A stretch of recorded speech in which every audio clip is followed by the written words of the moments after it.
I'm getting the message that it's ridiculous for me to believe in a God who created the universe and me, because I have to ask who created God. All I'm doing is turning that question round and saying, the universe, you admit, created you because there's nothing else. Well, then who created it? I understand you perfectly. I'm making that we both of us are faced with the problem of saying, how did things start? Yes.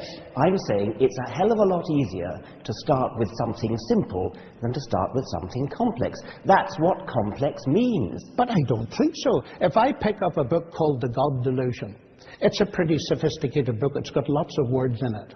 But actually, as I look at page 1, I don't even need to go beyond page 1, I conclude that it comes from something more complex than that book itself, namely you. Yes. I mean, obviously, complex things exist, and brains exist. Well, why can I not look at the universe, the whole show, which includes Dawkins and Lennox? I'll tell you why.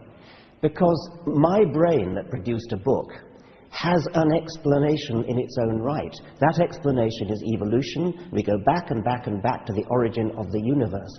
That provides an explanation for complex brains, and complex brains produce books and museums and cars and computers. Of course we have complex things that produce other complex things.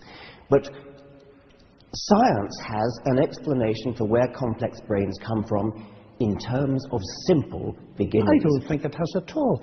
At the level of the origin of life, reading the literature, even the recent literature, the word miracle comes up probably far too often for your liking anyway, that they're just going from, say, the self-organizational properties of low-level molecules that you got in some kind of primeval situation to the phenomenal self-organizational potentialities of macromolecules.